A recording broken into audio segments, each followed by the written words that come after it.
Praise the lord. మన ప్రభు అయిన యేసుక్రీస్తు పరిశుద్ధ నామంలో దేవుని ప్రియులైన మీ అందరికీ వందనాలు తెలియజేస్తున్నాను.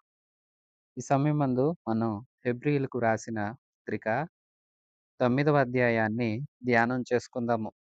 ప్రియ విశ్వాసులారా, ఇప్పటివరకు యేసుక్రీస్తు ప్రభువు ప్రవక్తల కంటే, దేవదూతల కంటే గొప్పవాడు, శ్రేష్ఠుడు. మోషే, యెహోషువల కన్నా శ్రేష్ఠుడు. అబ్రహాము కన్నా, మెల్కీసెదెకు కన్నా శ్రేష్ఠుడు, అందరికన్నా గొప్పవాడు అని తెలియచేస్తూ వచ్చాడు రచయిత.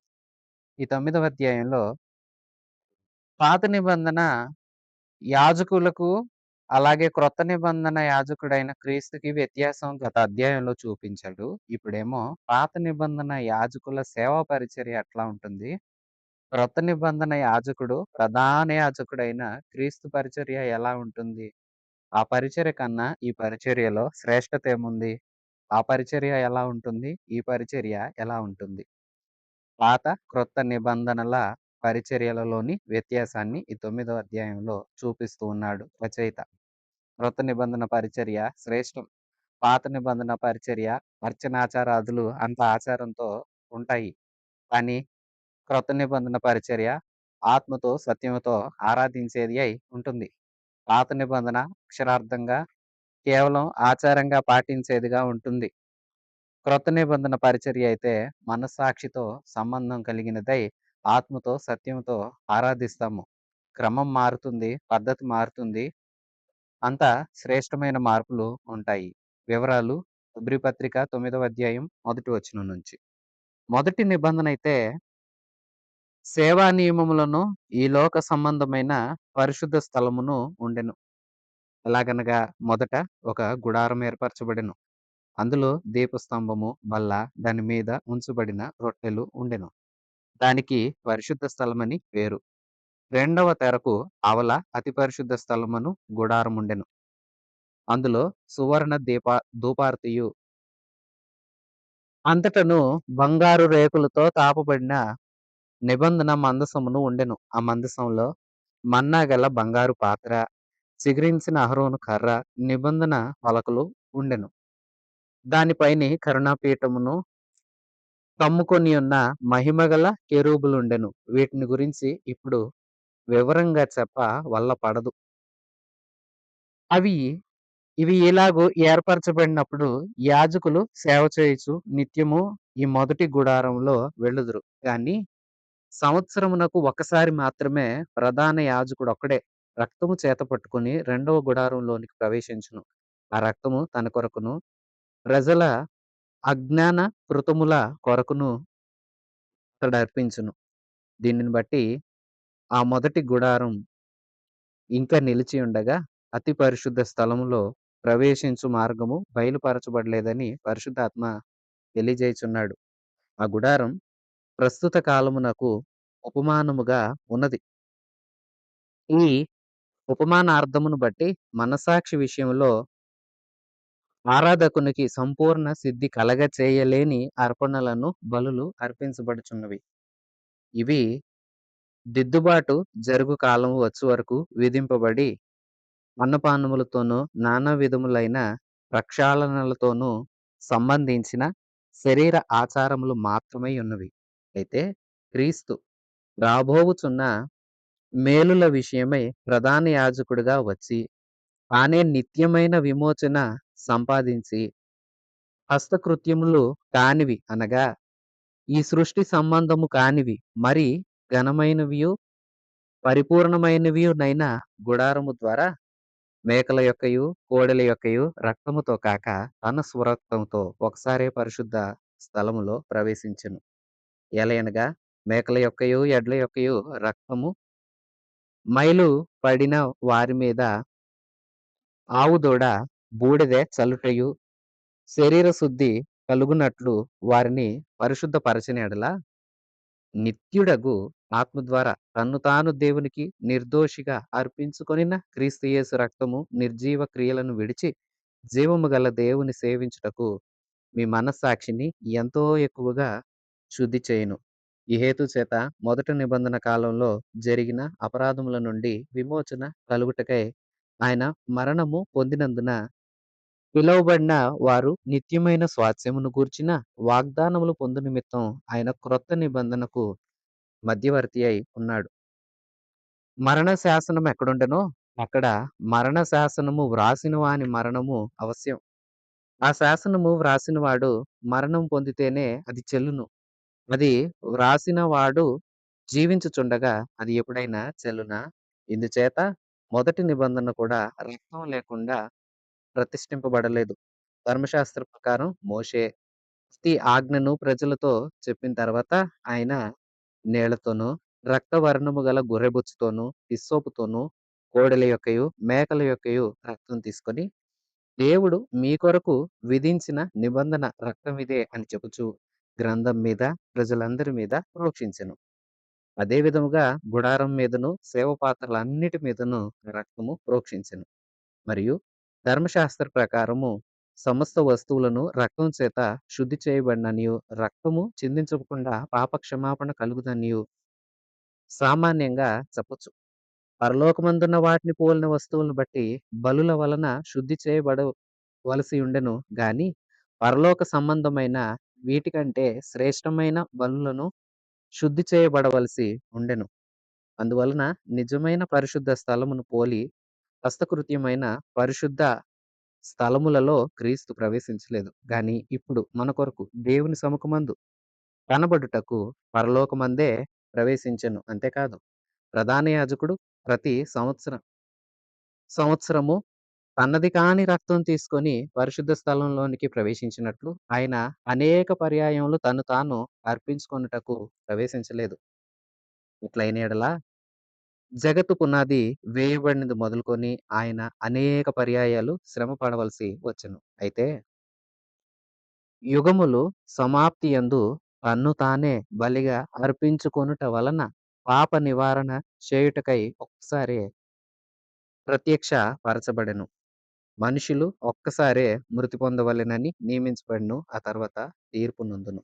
అలాగుననే క్రీస్తు కూడా అనేకుల పాపములు భరించుటకు ఒక్కసారే అప్పగించబడి తన కొరకు కనిపెట్టుకొని యుండు వారి రక్షణ నిమిత్తము పాపం లేకుండా రెండోసారి ప్రత్యక్ష మగును. ప్రియ విశ్వాసులారా, యేసుక్రీస్తు సేవా పరిచర్య పాత నిబంధన సేవా పరిచర్య కన్నా ఎంతో గొప్పది. మొదటి నిబంధనకైతే కొన్ని సేవా నియమాలున్నాయి. ఒక గుడారం ఉంది. ఆ గుడారం ఇదిగో 3 భాగాలుగా ఉంటుంది. పౌలిక్కడ 2 భాగాలను పేర్కొంటున్నాడు. ప్రియ విశ్వాసులారా, ఈ అధ్యాయం అంతా చాలా శ్రద్ధగా మనం అర్థం చేసుకుంటే నిర్గమ, లేవియ, సంఖ్యాకాండాలలోని ఎన్నో మాటలను అంటే ఎన్నో సూచనలను, పద్ధతులన్నింటినీ ఈ అధ్యాయంలో జ్ఞాపకం చేస్తున్నాడు గ్రంథకర్త పౌలు. హీబ్రూ క్రైస్తవులతో మాట్లాడుతూ ఉన్నాడు. తెలియచేస్తూ ఉన్నాడు. ప్రియ విశ్వాసులారా, నా సహోదరులారా వినండి. మనం ఇప్పటివరకు చూస్తూ వచ్చిన ఆరాధన క్రమము, ఆరాధన స్థలము ఎలా ఉంది? 3 భాగాలున్నాయి. మొదటి భాగాన్ని ఆవరణం అంటాము. ఇది వెలుపల ఉంటుంది. ఈ ఆవరణంలో మనం బలిపీఠాన్ని చూస్తాము. శుద్ధి చేసుకోవడానికి గంగాళాన్ని చూస్తాము. గంగాళంలో నీళ్లుంటాయి. దహన బలిపీఠం మీద బలులు అర్పించడం జరుగుతుంది. తర్వాత మనం వాటిని దాటుకుని వెళితే ఒక గుడారం లాగా ఉంటుంది. ఆ గుడారంలో 2 గదులుగా ఉంటాయి. 2 గదులను ఒక తెర వేరు చేస్తుంది. తెరకు ఇవతల ఉన్నదాన్ని పరిశుద్ధ స్థలం అంటాము. పరిశుద్ధ స్థలంలో సముఖపు రొట్టెల బల్ల. ఇశ్రాయేలీల 12 గోత్రాల కోసం 12 రొట్టెలు చేసి దాని మీద నిత్యము ఆహారం ఉండాలి. వాటిని వారానికొకసారి మారుస్తారు. ఆహారం అక్కడుంటుంది. అలాగే మరోవైపు బల్లకు ఎదురుగా ఇంకోవైపు సువర్ణ దీపస్తంభం ఉంటుంది. బంగారు దీపస్తంభం. దీనిని ప్రతినిత్యం యాజకులు ఉదయకాలం, సాయంకాలం వెళ్లి ఒత్తెలను సరిచేసి చక్కగా అవి వెలిగేలాగా చేయాలి. ఎందుకంటే బయట వెలుగు కాదు. దీప వృక్షపు వెలుగులోనే అక్కడ సేవ పరిచర్య మొదటి గదిలో జరగాలి. ఆ తర్వాత దానికి మరికొంత దూరాన మరోవైపు ధూప వేదిక ఉంటుంది. దీని మీద యాజకులు వెళ్లి ధూపం వేస్తారు. ఉదయకాలం, సాయంకాలం ధూప ద్రవ్యాలు చల్లగా అందమైన పరిమళ సువాసన, అలాగే ధూపము 2 కలిసి లేస్తాయి. మంచి సువాసనతో కూడిన పొగ వస్తుంది. ఇది దేవుడు మెచ్చేది అని దేవుడు చేయమన్నాడు. ఇది మొదటి గదిలో అంటే పరిశుద్ధ స్థలంలో జరుగుతుంది. ఇక తెర ఉంది ఆ తర్వాత. తెరను దాటి మిగతా యాజకులు వెళ్ళలేరు. ప్రజలు ప్రత్యక్షపు గుడారం ద్వారం దగ్గరికే వస్తారు. యాజకులు ఆవరణంలో తిరుగుతారు. అందులో కూడా సేవ కోసం నియమించబడిన అంటే పరిశుద్ధ స్థలంలో సేవ చేయడానికి నియమించబడిన వారు మాత్రమే పరిశుద్ధ స్థలంలోనికి వెళతారు. యాజకులై ఉండాలి ఖచ్చితంగా. మిగతా అందులో కూడా ప్రత్యేకంగా ఆ సేవ చేసే నియమం పొందిన వారై ఉంటేనే లోపలికి వెళ్ళి ఈ దీపవృక్షాన్నైనా, ధూపవేదిక దగ్గరైనా, సముఖపు రొట్టెల బల్ల దగ్గరైనా ఈ 3 చోట్ల పని చేయాలంటే ఈ మొదటి భాగంలో అంటే పరిశుద్ధ స్థలం అని పిలువబడే ఆ మొదటి గదిలో పని చేయాలంటే వారు యాజకులై ఉండాలి. అలాగే వాళ్ళకి తరగతి చొప్పున క్రమాన్ని ఏర్పాటు చేయబడి ఉండాలి. ఇంకా మిగతా వారు వెళ్ళరు. ఇక ఈ యాజకులు తిరిగేది కూడా పరిశుద్ధ స్థలం వరకే. ఇక్కడ ఈ పనులు జరుగుతాయి. ఇంకా తర్వాత తెర ఉంది. తెర అవతల నిబంధన మందసం ఉంటుంది. నిబంధన మందసం ఉండే ఆ స్థలంలోనికి ఎవ్వరు వెళ్ళకూడదు. ప్రధాన యాజకుడు మాత్రమే వెళ్ళాలి. అది అతి పరిశుద్ధ స్థలం. సరే, ప్రధాన యాజకుడు ఎన్ని సార్లు వెళ్తారనుకున్నారు? ఇక్కడ మనం మొదటి గదిలో అంటే పరిశుద్ధ స్థలం అనుకున్నాం కదా! మీకు అర్థం కావాలని నేను గదు అని చెప్తున్నాను. మనకు రూమ్ అంటే ఈజీగా అర్థమవుతుందని నేను ఈ మాట ప్రయోగం చేస్తున్నాను. మొదటి భాగం ఈ పరిశుద్ధ స్థలంలో ధూపం వేయడానికి ఉదయకాలం, సాయంకాలం ధూపం వేయాల్సుంటుంది. అలాగే దీపస్తంభం అనే దీపవృక్షం ఉంది కదా! ఆ దీపవృక్షం ఒత్తులను సరిచేసి వాటిలో నూనె పోసి ఎప్పుడు దీపాలు వెలుగుతూ ఉండేటట్లు చూడడానికి ప్రత్యేకంగా ఉదయ సాయంకాలపు వేళ వాటి పరిచరణ చేయడానికి వెళుతూ ఉంటారు. కానీ తెర దాటి సంవత్సరానికి ఒకసారే వెళ్ళాలి. అది కూడా ప్రధాన యాజకుడు మాత్రమే వెళ్ళాలి. యాజకులందరిలో పెద్ద ఉన్నతమైన పదవిలో ఉన్నవారినే ప్రధాన యాజకుడు అంటాము. ఆయన ద్వారానే మిగతా యాజకులు ఆయా పనుల కోసం నియమించబడతారు. ఆయన ఎవరిని నియమిస్తాడో, దేవుని ఆలోచనలు బట్టి ఎవరిని ఏ పనికి నియమిస్తాడో వారు ఆ పని చేస్తారు. ఈ అతి పరిశుద్ధ స్థలంలో నిబంధన మందసం ఉంది. నిబంధన మందసాన్ని బంగారు రేకుతో మొత్తంగా చక్కగా అందంగా పొదిగారు. అంతా చూడ్డానికి అదొక బంగారు నిబంధన మందసం అంటే అది ఒక పెట్టె. పెట్టెలో 3 వస్తువులుంటాయి. మన్నా పాత్ర. ఇశ్రాయేలీయులు అరణ్యంలో మన్నా భుజించారు. అది ఆకాశం నుండి దేవుని చేత కురిపించబడింది. దానికి గుర్తుగా ఆ పాత్రను అందులో ఉంచారు. 2 దేవుడు సాక్షాత్తు తన హస్తంతో వ్రాసి ఇచ్చిన నిబంధనలు అంటే దశాజ్ఞలు వ్రాసి ఇచ్చిన 2 పలకలుంటాయి. ఆజ్ఞలు గల పలకలు. మూడోది యాజకత్వాన్ని అందరూ తృణీకరిస్తుంటే దేవుడు నేను ఎవరిని ఏర్పాటు చేసుకున్నానో అందరికీ తెలియచేస్తాను రండి అన్నాడు. 12 గోత్రాల వారు కర్రలు తెచ్చారు. అందులో లేవి గోత్రానికి సంబంధించిన అహరోను కర్ర చిగిర్చి బాదముల కాయలు కాసినట్లుగా మనం చూస్తాము.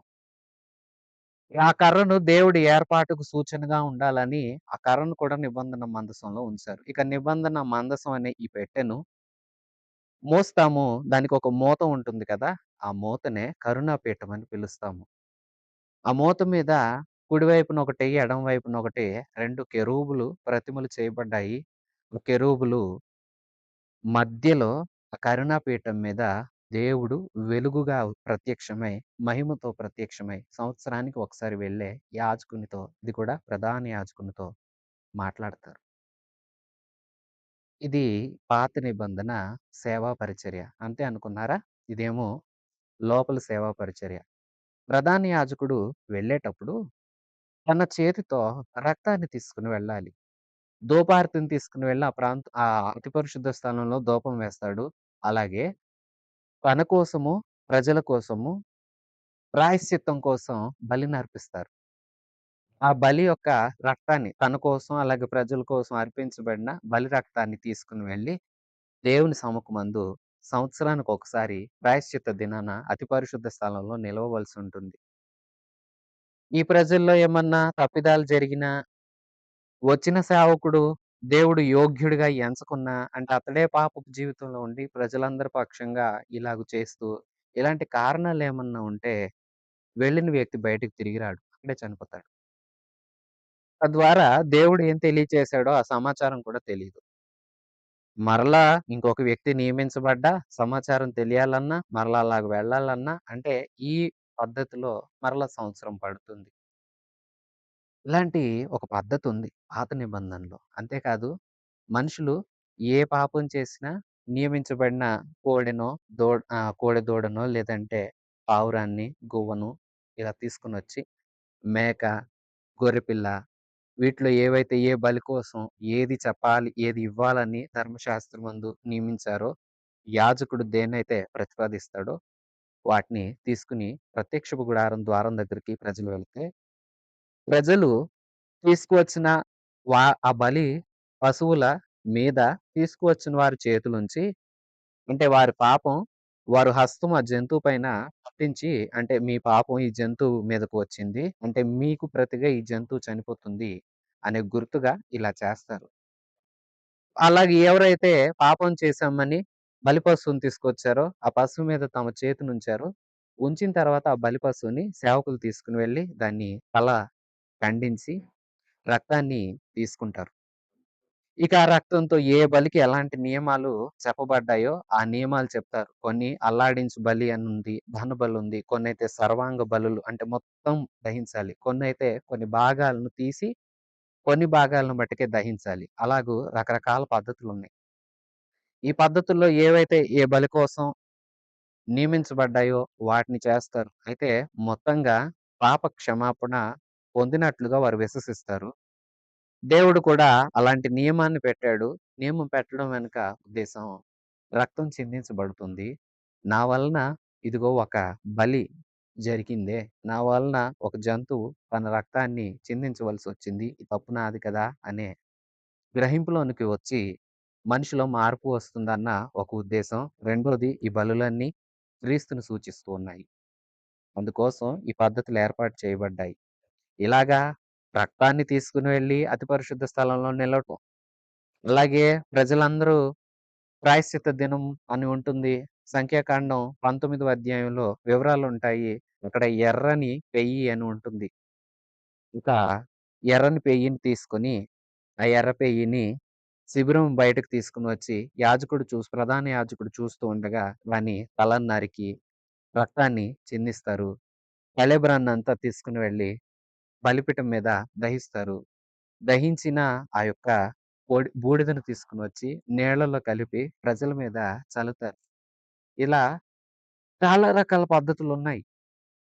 అయితే ఈ పద్ధతులన్నీ మనిషికి సంపూర్ణంగా విమోచన కలగచేశాయా? మనిషిలో మార్పుని తీసుకొచ్చాయా అంటే, నూతన యాజకుడు ఎందుకు రావాల్సొచ్చింది? క్రొత్త యాజకత్వపు విధానం ఎందుకు ప్రవేశపెట్టబడవలసి వచ్చిందంటే, ఈ పద్ధతుల వల్ల మనిషిలో మార్పు రాలేదు.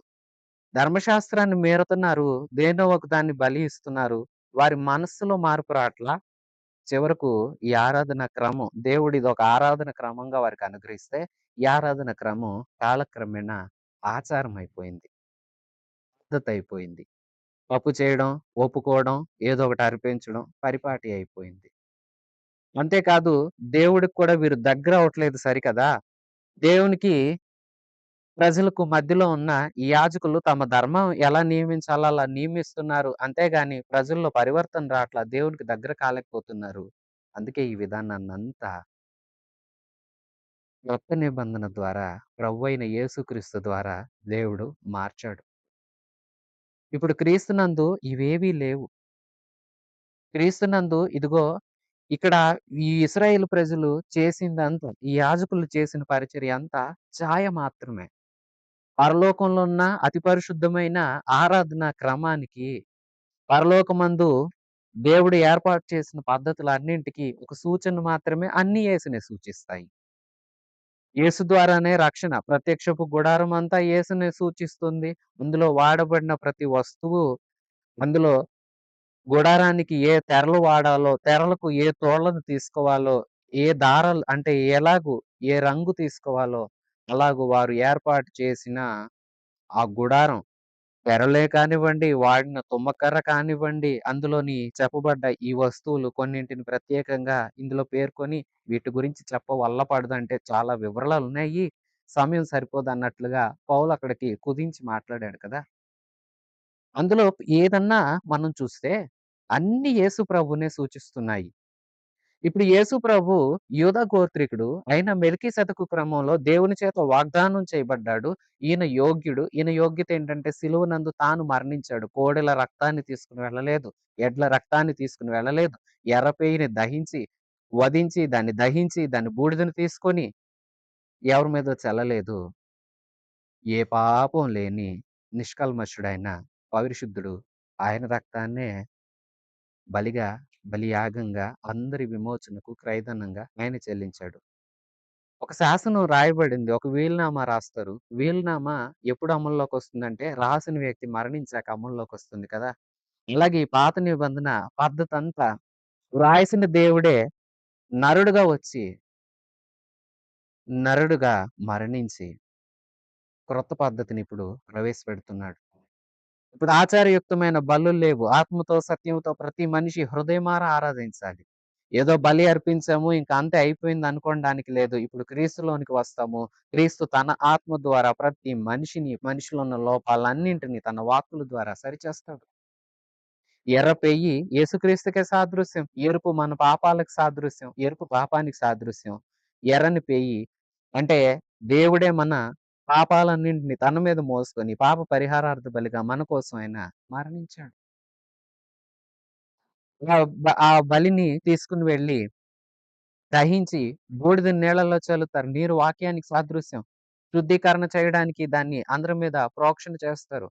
అయితే ఈవేళ యేసుక్రీస్తు వాక్యం అందరికీ ప్రచురం చేయబడుతుంది. అందరికీ వివరించబడుతుంది. ఈ వాక్యం ద్వారా సంపూర్ణ సిద్ధి కలుగుతుంది. అలనాటి ఈ పద్ధతుల వలన మార్పు రాలేదు. కానీ ఈనాడు యేసుక్రీస్తు వాక్యం ద్వారా, ఆత్మదేవుడు జరిగించే కార్యము ద్వారా మనుషుల్లో మార్పు వస్తుంది. చలనం వస్తుంది. మనుషుల హృదయాలు మారుతున్నాయి. హృదయపు స్థితి మారుతుంది. మనం ఒకప్పుడు పాపపు స్థితిలో ఉన్నాము. క్రీస్తు ద్వారా ఇప్పుడు పరిశుద్ధులమవుతున్నాము. ఈయన ఎవరో రక్తం తీసుకోల. ఈయన అలాంటి యాజకుడైతే నేటికి ఎన్నో బలులు అర్పించి, ఎన్నో శ్రమలు పడాల్సొస్తుంది. ఈయన ఒక్కసారే తన్ను తాను బలిగా అర్పించుకున్నాడు. ఈయన బలి శ్రేష్టమైంది. ప్రియ విశ్వాసులారా, ఇప్పుడు ప్రత్యక్షపు గుడారంలో ద్వారం వద్దకే ప్రజలకు అనుమతి. పరిశుద్ధ స్థలం వరకే యాజకులకు అనుమతి. అతి పరిశుద్ధ స్థలానికి ప్రధాన యాజకుడికి ఒక్కడికే అనుమతి. ఇప్పుడు ఆ ప్రధాన యాజకుడైన యేసు మన ప్రధాన యాజకుడు. ఎంతో ఉన్నతమైన వాడు, పాపం లేనివాడు, పరిశుద్ధుడు. మహామహుని సింహాసనమందు ఆసీనుడైన వాడు. ఆయన కుడిపార్శ్వమందు కూర్చొని నిరంతరం మన కోసం విజ్ఞాపన చేస్తున్న ఈ ప్రధాన యాజకుడు తన బలి ద్వారా అంటే తను తానే సమర్పించుకున్నట ద్వారా, తన రక్తాన్ని చిందించుట ద్వారా, ఆ పరిశుద్ధమైన ఆ దేవాది దేవుని రక్తం చిందించబడుట వలన, ఆ రక్తమందుల విశ్వాసం ఉంచిన నీవు, నేను ఇప్పుడు ఈయన ద్వారా ద్వారాన్ని దాటి పరిశుద్ధ స్థలంలోనికి, పరిశుద్ధ స్థలం దాటి అతి పరిశుద్ధ స్థలంలోనికి అంటే నిత్యమైన దేవుని మహిమ ప్రత్యక్షముండే ఆ మహిమ గలిగిన ఆ స్థలంలోనికి అంటే పరలోకంలోనికి చేరటానికి అర్హత వచ్చింది. అర్హులుగా మార్చాడు మన యేసు. ప్రియ విశ్వాసులారా, ఇప్పుడు నేను బలి చేశాను, నేను పాపం చేశాను, ఏ బలిని అర్పించాలి అని ఎవరు అడగవలసిన అవసరం లేదు. బలి ఆయనే చెల్లించాడు. తానే బలి అయ్యాడు. నేను ఏ వెల చెల్లించాలి? వెల ఆయనే చెల్లించాడు. తన అమూల్యమైన రక్తమే. రక్తము ప్రాణానికి సాదృశ్యం కదా! మన ప్రాణం జీవానికి సాదృశ్యం ఏంటంటే మనలో రక్తం నిరంతరం రక్త ప్రసరణ జరుగుతుంది. రక్త ప్రసరణ ఆగిపోతే ఏ అవయవానికి రక్తం వెళ్ళట్లేదో ఆ అవయవం పాడైపోతుంది. అదే శరీరం అంతా స్తంభించిందంటే రక్తం వెళ్ళట్లేదంటే మనిషి నిర్జీవం అయిపోతాడు. చనిపోతాడు. మనం కూడా పాపం విషయంలో చచ్చిన వారిగా ఉంటే తన అమూల్యమైన రక్తాన్ని మన కోసం చిందించి రక్త దానం చేసి మనల్ని బ్రతికించాడు. పరిశుద్ధులుగా నిలబెట్టాలని ఆశపడ్డాడు యేసు. ఈయన ఎంత గొప్ప యాజకుడంటే, ఈయన పరిచర్య ఎంత ఉన్నతమైందంటే, వాళ్ళలాగా సంవత్సరానికి ఒకసారి మాత్రమే దేవుని దగ్గరికి వెళ్లి దేవుని సముఖమందు గడగడ గడగడ వణికిపోయి ఆ రక్తాన్ని తనది కాని రక్తం ఏదో జంతువు యొక్క రక్తాన్ని తీసుకొని వెళ్లి ఆ రక్త ప్రోక్షణ చేసి దేవుడు ఏదో చెప్తే అది తీసుకొని వచ్చి జనులకు చెప్పి ఇంత లేదు. తాను మన కొరకు మరణించాడు. ఆ తెర చింపేశాడు. మన పక్షాన నిలబడ్డాడు. నీవు నేను వెళితే మనల్ని తండ్రితో అడుగుతాడు. మనం తండ్రిని అడుగుతాం. తండ్రి నాకు సహాయం చేయవా? అని నీవు నేను ప్రార్థించి అడిగిన ప్రతిసారి యేసు ప్రభు పరలోకమందు తండ్రి కుడిపార్శ్వాన మన కోసం ఉన్నవాడై, నీవు నేను ప్రతి ప్రార్థనకు అడిగిన ప్రతి ప్రార్థనకు తండ్రి ఈ బిడ్డ కోరింది నెరవేర్చవా? ఈ బిడ్డ నా రక్తమందు విశ్వాసం ఉంచిన బిడ్డ. నా రక్తమందు శుద్ధి చేయబడిన బిడ్డ. పాపాలు ఒప్పుకున్న బిడ్డ. తను తాను పరిశుద్ధంగా ఉండటానికి నూతన తీర్మానం తీసుకొని లోకముని, లోకపు ఆశల్ని, తన స్నేహితులను పోలి కాక నన్ను పోలి జీవించడానికి ఇష్టపడ్డ ఈ బిడ్డ ఈ ఆశపడుతున్నాడు. ఈమె ఇలా ఆశపడుతుంది. వారికి దయచేయవా అని నీకోసం, నా కోసం. అదిగో పాత ప్రధాన యాజకులైతే సంవత్సరానికి ఒక్కసారి వెళ్లి అడిగే అర్హత ఉంది వాళ్ళకి. మిగతా రోజుల్లో ఏ రోజు వెళ్ళలేరు. నియమించబడిన పశ్చాత్తాప దినం రోజు మాత్రమే వెళ్ళగలుగుతారు. కానీ ఈయన దగ్గరకు మనం ఏ సమయాన మోకరించి ప్రార్థించినా, మనం ఏ సమయాన్ని అడుగుతున్నామో, ఆ సమయాన్నే ఆయన తండ్రి కుడిపార్శ్వాన అంటే తండ్రి పక్కనే ఉన్నాడు గనక, ఏ అడ్డం లేదు గనక, మన మాటలు ఆయన వింటున్నాడు. ఆయనేమో మన పక్షాన తండ్రిని అడుగుతున్నాడు. నిజమే కదా! కొన్ని సందర్భాల్లో మనం ఎవరినైనా ఏదన్నా అడగాలనుకున్నప్పుడు, మనకన్నా ఎవరి మాటన్నా వింటారు అని ఆశపడితే ఉదాహరణకు కొన్ని సందర్భాల్లో మన ప్రక్కన మన తల్లిదండ్రులు మనతో కూడా వచ్చి వారిని ఎదుటి వారిని మనకు కావాల్సిందేదో వారు అడుగుతూ ఉంటే, మన అమ్మ, నాన్న ముఖం చూసి వారు మన కోసం అది ఏర్పాటు చేసినప్పుడు మనం ఎంత సంతోషిస్తామో కదా! ఇప్పుడు యేసు ద్వారా మన ప్రతి ప్రార్థనకు అలాంటి జవాబే వస్తుంది.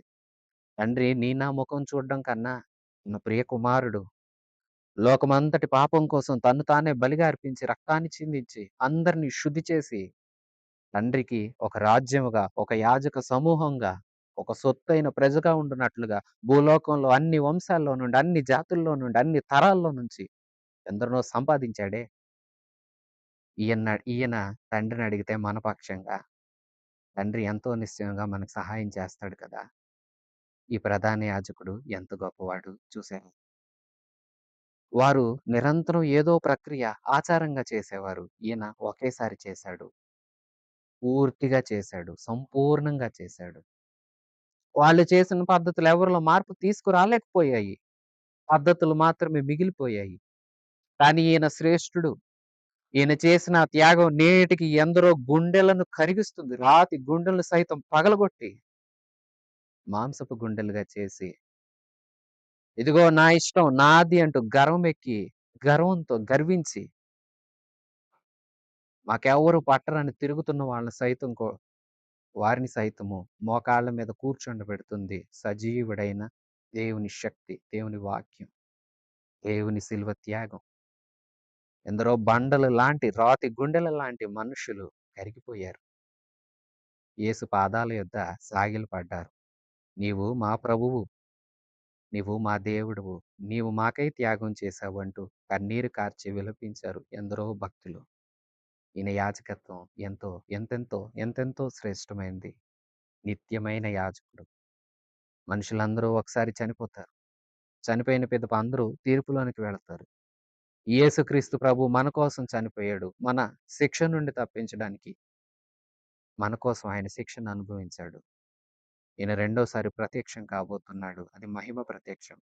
విశ్వసించిన వారందరినీ క్షేమ స్థితిలోనికి, నిత్య భద్రతలోనికి, నిత్యానందంలోనికి తీసుకెళ్తాడు. విశ్వసింపని వారందరినీ నిత్య శిక్షలో, మండే అగ్నిగుండంలో పారవేయడానికి రెండోసారి రాబోతున్నాడు. చివరి 2 వచనాల్లో పౌలు ఈ మాటలే మాట్లాడుతున్నారు. ప్రియ విశ్వాసులారా, 2 రాకడలు మీ జ్ఞాపకం ఉన్నాయా? మొదటి రాకడ ఆయన మనిషిగా వచ్చాడు. మానవుడిగా కన్యమరియ గర్భాన దీనుడిగా నిరుపేదల ఇంట పేదవాడిగా జన్మించాడు, జీవించాడు. అలాగే నడిచాడు. అలాంటి జీవితాన్నే అవలంబించాడు. నిరుపేదగా ఉన్నాడు. నిందలు భరించాడు. శ్రమలను సహించాడు. న్యాయపు తీర్పు నొందాడు. ఏ పాపం చేయకున్నను మనందరి పాపం కోసం వధకు సిద్ధమైన వధించే వాని యొద్ద గొర్రెపిల్ల మౌనంగా ఉండనట్లు, బొచ్చు కత్తిరించు వాని యొద్ద గొర్రె మౌనంగా ఉండినట్లు అలా మౌనంగా ఉండిపోయాడు. ఎందుకో తెలుసా? అంత తగ్గింపెందుకు? మన జీవితాలు మార్పు మన జీవితాల్లో మార్పు తీసుకురాడానికి. పాపపు స్థితి నుంచి పరిశుద్ధ స్థితిలోనికి హెచ్చించి, పరిశుద్ధత స్థితిలో నుంచి అతి పరిశుద్ధులుగా చేసి, మహిమనిచ్చి తన మహిమ రాజ్యంలో చోటివ్వడానికి. ఈయనను విశ్వసించిన వారందరూ రక్షింపబడతారు. ఇదిగో అలా వచ్చాడు.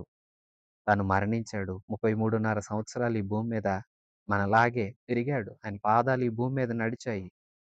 ఆయన కన్నులు ఈ లోకాన్ని చూచాయి. ఆయన నోటి మాటలు ఎందరినో ఆశీర్వదించాయి. ఆయన చేతులు చాచి సిలువనందు అనేకుల్ని నేటికి పిలుస్తున్నాడు. అదిగో మొదటిసారి మనిషిగా వచ్చాడు. మరణించాడు. తిరిగి లేచాడు. దేవుని యొద్దకు వెళ్ళిపోయాడు. ఈసారి మనిషిగా కాదు, సాక్షాత్తు దేవుడిగా, దేవదేవునిగా, మహామహుడుగా, రాజుల రాజుగా రాబోతున్నాడు. వేళ ఇదిగో ఈ సిలువనెక్కిన యేసు, మరణించిన యేసు, రక్తం చిందించిన యేసు, సమాధిని జయించి తిరిగి లేచిన పునరుత్థానుడైన యేసుని విశ్వసించి, నీవే దిక్కు అని తనకు ఎందరైతే తమను తాము సంపూర్ణంగా సమర్పించుకొని, పరిశుద్ధులుగా ఉండటానికి ఇష్టపడి, పరిశుద్ధతను కాపాడుకుంటా దిశగా కొనసాగుతున్నారో, వారందరినీ తాను ఏర్పాటు చేసిన ఆ ఉన్నతమైన పరిశుద్ధ లోకానికి, పరలోకానికి రాబోతున్నాడు. ఇదిగో ఈ శిలువ త్యాగాన్ని ఎందరైతే విశ్వసింపక నేటికి యేసును తృణీకరిస్తూ, అవమానిస్తూ, వారికి ఎన్నో అవకాశాలు ఇచ్చిన అవకాశాలన్నీ కాలదన్నుకుని వెళ్ళిపోతున్నారో, ఇటు వారందరిని శిక్షించడానికి రాబోతున్నాడు. ప్రియ విశ్వాసి, ఈ యేసుని నీవు తీర్పు తీర్చే యేసుగా కలుసుకోవాలి అనుకుంటున్నావా? ప్రేమతో ఆహ్వానించి మన రాజ్యమందు మనకు చోటివ్వడానికి ఆనందంతో వచ్చే యేసుని చూడాలనుకుంటున్నావా? ఆనందమయుడైన యేసుని వధువు సంఘముగా కలుసుకోవడానికి ఇష్టపడుతున్నావా? వీరపరగా వచ్చే యేసు ఎదుట మోకాళ్ళుని గడగడ గడగడ వణికిపోయే తిరస్కరించే వారి గుంపులో ఉండగోరుతున్నావా? ఈ ప్రధాన యాజకుడు ఎంత గొప్పవాడో, మిగతా యాజకులు లేవీ గోత్రమందు తగు అర్హతలుంటే యాజకులైపోయారు. ఈయన తన రక్తాన్ని చిందించి మన కోసం త్యాగం చేసి తన పరిశుద్ధంగా జీవించుట ద్వారా ఈ యోగ్యతను సంపాదించుకున్నాడు. ఆ యాజకులు నిన్ను నన్ను పరిశుద్ధ స్థలంలోనికి తీసుకెళ్ళలేరు. అతి పరిశుద్ధ స్థలంలోనికి అసలే తీసుకెళ్ళలేరు. ఈ యాజకుడు నిన్ను నన్ను పరలోకానికి తీసుకెళ్ళగలడు. ప్రధాన యాజకుడైన యేసు నీకై నాకై పరమందు తండ్రి కుడిపార్శ్వమున ఆసీనుడై తాను రక్షణ కార్యాన్ని ఈ భూమి మీద జరిగించి ముగించిన వాడై ఇప్పుడు విశ్వసించే వారందరి పక్షంగా విజ్ఞాపన చేస్తూ ఉన్నాడు. నీకోసం కూడా నా కోసం కూడా పరలోకమందు తండ్రిని వేడుకుంటూ ఉన్నాడు. మనందరి పక్షంగా యాజకుడై ఉన్నాడు.